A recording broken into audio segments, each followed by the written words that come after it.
We're going to run through the 10 best UFC prospects. These are going to be ranked in order from championship potential.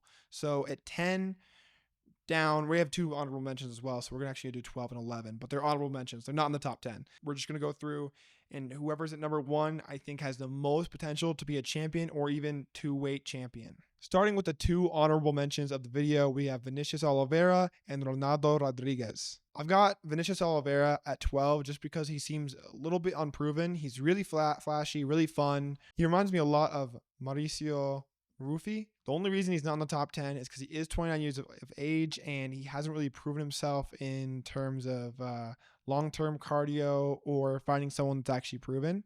So that's why I have him at 12. I don't know if he's championship material. I have to see him against some better talent first, even though he really did impress against Ricky Simon. At number 11, we have Ronaldo Rodriguez. I really like how he talks shit on the mic. He's really funny, really charismatic, brand new to the UFC, 2-0. But against Odi Osbourne, he showed a lot of holes in his game. He's only 25, so he has room to grow. But how much room? I don't really know. He's got the gums like me. That's why I really want him to succeed. But I don't know if I see him as a flyweight champion anytime soon. I think he has to work on the stand-up because he's very one-dimensional in the stand-up. His wrestling and grappling is what really shoots him to win fights. Starting off the list with number 10, we've got Felipe Lima. He's only 25, great striking, great grappling, very good cardio. I think the only big issue is we haven't really seen him against too good of talent, and also he seems to have an issue with counter striking. When fighters come in real close quarters with them, it doesn't seem like he knows how to get them off him and gain his distance back. I'm going to bring that back up when I get to number 8, but that's why Felipe Lima, I have him at number 10. I haven't really seen enough from him just to say he might be championship material in the future. We have Gene Matsumoto coming in at number 9. He's a perfect example of a hybrid athlete where he's extremely good at grappling and striking, but he's still a little bit raw to where he relies on his athleticism rather than his actual talent and skill with his striking and grappling defense. That's the only big issue I see for Gene Matsumoto. Gene Matsumoto is a perfect example of insane potential between having really good athleticism and great grappling. I just think he needs to work on the striking and knowing when to explode, and he'd be a really good talent in the featherweight division. Next at number 8, we have Mauricio Ruffy. I really like Ruffy, but the only thing that seems to be a big roadblock for him is he doesn't really know how to strike moving backwards. So when James Yontop, who's also a UFC debutant, put pressure on him, it seemed like he didn't know what to do. And he kind of crumbled in the third, and I believe he actually lost that round. But second round, he obviously showed that flashy striking off again, and he seems to lack a little bit of the finishing gene that other fighters like Conor McGregor and Justin Gaethje have, where they get someone hurt and they just pressure. Ruffy gets someone hurt and he kind of just sits on the outside and looks for a crazy strike or does a spinning kick, and it's a little bit too much. If he just had that fundamental pressure and then, simple 1-2s in the middle to finish off his opponent, I think he'd be a lot better off. But he's really focused on getting highlights right now, which is not what you want as a younger prospect. So that's the biggest issue. Otherwise, I think he could be a really highly ranked lightweight. Next, we have a Japanese prospect, number 7, Rinya Nakamura. I really like Rinya Nakamura. He's a really high IQ wrestler. He knows when to wrestle. He's like the opposite of Michael Chandler, where Michael Chandler dominates the beginning of the fight and then just seemingly forgets how to grapple in rounds 2 and 3. You've got Rinya Nakamura, who in the first round, he likes to use his athleticism and his striking prowess to piece up his opponent. And then as he begins to have a little bit of a cardio fatigue, he starts to rely on his grappling cardio, which does really well. He gets people down on the ground and he transitions really well. He doesn't really have finishing potential on the ground, which is a worry I have. But being age 29 and being pretty young in the sport, 3-0, I think he has a lot of potential to be someone that is a really big talent. At number 6, we've got Chase the Dream Hooper, basically Charles Oliveira 2.0. Started off his career a little bit rocky, and now he's just on a winning streak as soon as he moves up to lightweight. I think he needs to dye the hair blonde. It's the only way. It's the only way. I think his striking looks a lot more polished, and obviously his grappling has always been his main staple. The only issue is when he gets out grappled on the feet, like a really good wrestler, he has a struggle to get back to, top position. But his scrambles are second to none in jiu-jitsu. And now that he has the striking a little bit more polished, if he just keeps adding to that muscular frame, he'll really have, contender potential, honestly. If he keeps that chin tucked and, really works on his striking, I can see him only at the age of 25, growing a lot and being a contender in the lightweight division. Next, we have the feminist right activist, Payton Talbott, Mr. Bouncy Hair, Pierce My Ears, and go on dating shows. I question his personality, but I don't question his talent. Payton Talbott has amazing explosive ability, very athletic, really fast in the pocket, really fun bantamweight overall. I like his wrestling defense more than almost anyone's in the bantamweight division, other than maybe Jose Aldo.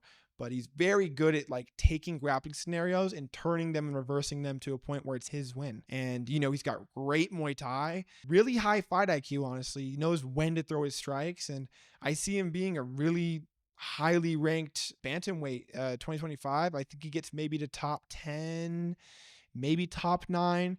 His biggest issue is his inactivity. He's very inactive. He seems like he only fights when he wants to. And when you're as good as he is, I can understand why you can think that. But as a younger prospect, you have to fight a lot of people to really get your groove and know what you're doing. You don't want that ring rust going on. So unless he proves me wrong, I want to see him more active. Spider-Man himself, Michael Morales, sliding in at number 5. I really like Michael Morales as a prospect. I think his biggest issue is that wrestling defense. But, for a welterweight, you can't really ask for much more in terms of striking. His boxing is super crisp. His leg kicks are really efficient. He knows when to strike and really when to push the pedal. He finished Neil Magny. There's some UFC prospects that can't say the same. And I think he has a potential to be a contender. I don't know if it's championship material, but being 15-0 and 25, it's not really common in that high of a weight class. The lower the weight class you go, the more likely you are to be undefeated, in my opinion. And if you're a heavyweight and you're undefeated, you're pretty goated. That's why people really like John Jones. But regardless, I think Michael Morales has a lot of potential in welterweight. Next at number 3, we have Joshua Van. I really think he's the best prospect with a chance to beat a guy like Alejandro Pantoja. Joshua Van has amazing striking. He's only been wrestling for 6 months before he joined the UFC. He's only been in the UFC for a year and a half. He's already had 6 UFC fights. He's 5-1. His only loss is a fluke loss to me, where he got knocked out by Charles Johnson after dominating him for 2 rounds. And I don't see downward potential for Joshua Van. I think he keeps the rolling on through the division. I would love to see him against guys like Brandon Moreno, Amir Albazi. He wants the challenge. He's extremely active. He's the most active fighter in the flyweight division by a landslide. No one else is active like he is. And I see real championship potential for Joshua Van. I don't really see him going for a title next year, but maybe 2026 he's ready for it, because that wrestling is really starting to play a factor in how he fights. And he already has the second most strikes in UFC fight in general. And he's a flyweight. It was a 3-round fight. There's 5-round fights with not as much striking. But yeah, that's why I have Joshua Van at my number 3 spot. Number 2, Carlos Prates, one of the fighting nerds. We got 3 fighting nerds in this total on this list, so you know it's going to be number 1. The only reason I don't have Carlos Prates with a 4-0 record in his first year, 3 finishes, all super impressive fashion, at number 1 is because he's 31 years old. I honestly didn't find that out until I started doing research for this video. I thought he was younger. He is 31, which makes it a little bit concerning, because I don't know if the cardio is really there. And the older you are, the harder cardio is to work on. So my biggest concern with Carlos Prates, and then also his age, I don't know if he can get to a championship, but I think he has the skills and assets to get there if he really stays active like he did this year. I know he said he wants to fight less next year, but let's push for 3 times. Try and get to at least a title contender bout. That'd be really fun. So that's why I have Carlos Prates in my number 2 spot. Coming in at number 1, Gene Silva. I see no downside to Gene Silva. Good cardio, only 28 years old. Fun on the mic with the fighting nerds. One of the best gyms in the entirety of the UFC right now. Brazilian. Charles Oliveira. The coolest thing I think about Gene Silva is his potential to be a 2-weight division champion. He honestly has amazing potential at lightweight, where he finished a guy like Drew Dober, where some lightweights who have gone to the title shot don't even finish a guy like Drew Dober. I think my favorite thing about Gene Silva is he has great cardio and he knows when to let off the pedal and let his fighter gas himself out and then push back on as he gets tired.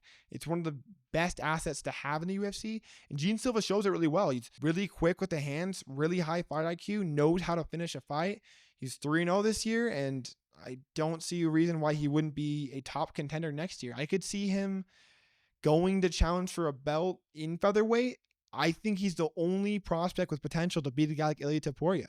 I would love to see that matchup in, end of next year. I'd watch the hell out of that. I think you guys would too. And that's why I see Gene Silva at my number 1 spot. I think he has the potential to be a 2-weight division champion.